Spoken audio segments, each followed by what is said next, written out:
తాజాంశాన్ని చూస్తున్నాం. ఇంటర్మీడియట్ విద్యలో మార్పులు చేయాలని ప్రభుత్వం నిర్ణయించింది. ఫిజిక్స్, కెమిస్ట్రీ, బాటనీ, జువాలజీలో ఫస్ట్ ఇయర్లోనూ ప్రాక్టికల్స్ ఉంటాయని పేర్కొంది.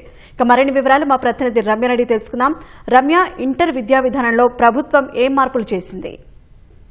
షాహిన్, గత కొంత కాలంగా ఇంటర్ విద్యా విధానంపై సర్వత్రా వార్తలు నెలకొంటున్నాయి.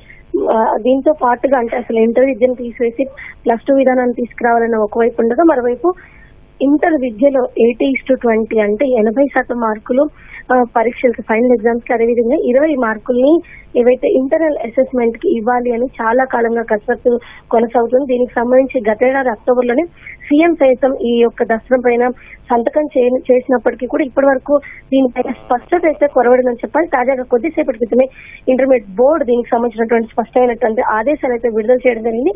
ఈ విద్యా సంవత్సరం నుంచి ఇంటర్నల్ అసెస్మెంట్ మార్క్స్ అందుబాటు ఉంటాయి అని చెప్పేసి ఈ సంవత్సరం నుంచి ఈ యొక్క 80:20 విధానాన్ని అమలు చేసినట్టు కూడా స్పష్టంగా ప్రకటించారు. ఈ విధానంలో చూసినట్లయితే కనుక అటు సైన్స్ విభాగాల్లో అంటే బాటనీ, జువాలజీ, ఫిజిక్స్, కెమిస్ట్రీ ఏవైతే ఉన్నాయో వీటికి ఇంతకు ముందు కేవలం సెకండ్ ఇయర్ లో మాత్రమే ప్రాక్టికల్ ఎగ్జామ్స్ ఉండేవి. అందులో 30 మార్కులకు ఉండేవి. అయితే ఈసారి 60 మార్కులకి ఫైనల్ ఎగ్జామ్స్ కండక్ట్ చేసేవాళ్ళు. అయితే ఇందులో కొంత మార్పు చేస్తూ ప్రాక్టికల్ ఎగ్జామ్స్ ని మొదటి, ద్వితీయ సంవత్సరాలు రెండింటిలో కూడా ఇంట్రడ్యూస్ చేస్తున్నట్టుగా ప్రకటించారు. ఇందులో మొదటి సంవత్సరం 15 మార్కులకి, రెండో సంవత్సరం 15 మార్కులకి ఇంటర్నల్ ప్రాక్టికల్ ఎగ్జామ్స్ ఉంటాయి. ఇక 60 మార్కులకి యథాతథంగా ఫైనల్ ఎగ్జామ్స్, థియరీ ఎగ్జామ్స్ ఏవైతే వాటిని కండక్ట్ చేయబోతారు.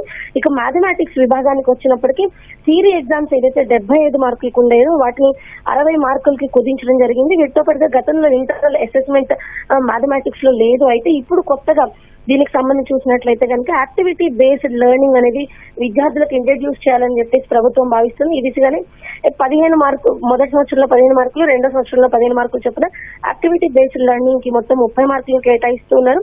అయితే థియరీ ఎగ్జామ్ లో మాత్రం 75 మార్కులకు బదులుగా 60 మార్కులకి పరీక్ష నిర్వహించారు. ఇక హ్యుమానిటీస్ లో సైతం 100 మార్కులకి థియరీ ఎగ్జామ్స్ ని కండక్ట్ చేసేవాళ్ళు. ఈసారి అందుకు భిన్నంగా 80 మార్కులకి ఫైనల్ ఎగ్జామ్స్, అదేవిధంగా 20 మార్కులకి ఇంటర్నల్ అసెస్మెంట్ అనేది ఉంటుంది. లాంగ్వేజెస్ లోనే ఇదే విధానం కొనసాగబోతుంది. 80 మార్కులకి థియరీ ఎగ్జామ్స్, అదేవిధంగా ఇంటర్నల్ అసెస్మెంట్ కి 20 మార్కులను కేటాయిస్తున్నారు. అదేవిధంగా మోడర్న్ లాంగ్వేజ్ కి సైతం ఇంటర్నల్ అసెస్మెంట్ ఇవ్వడం జరుగుతుంది. మరోవైపు చూస్తే అకౌంటెన్సీ, కామర్స్, ఎకనామిక్స్ విభాగాల్లో చూసినట్లయితే కనుక కొత్త గ్రూపులు ఇంట్రడ్యూస్ చేయడం జరుగుతుంది. ఈ కొత్త గ్రూపుల్లో చూసినట్లయితే కనుక 20 మార్కులకి ఇంటర్నల్ అసెస్మెంట్ కూడా ఉంటుంది అని చెప్పి స్పష్టంగా ఇంటర్మీడియట్ బోర్డు తెలియజేసింది. అయితే ఈ పుస్తకాలకు సంబంధించి ఏదైతే ఇంటర్నల్ అసెస్మెంట్ ఉంది, ఇంతకాలం ఉన్నటువంటి పరీక్ష విధానంలో కొంత మార్పు రాబోతుంది కాబట్టి ఇందుకు సంబంధించిన సిలబస్ ని అయితే మార్చాల్సింది. ఈ మొత్తం అంతా కూడా పుస్తకాలతో అందుబాటులోకి వస్తాయని చెప్పేసి ఈ విద్యా సంవత్సరం నుంచి ఈ విధానాన్ని అమలు చేస్తామని స్పష్టంగా బోర్డు ప్రకటించింది. ధన్యవాదాలు రమ్య.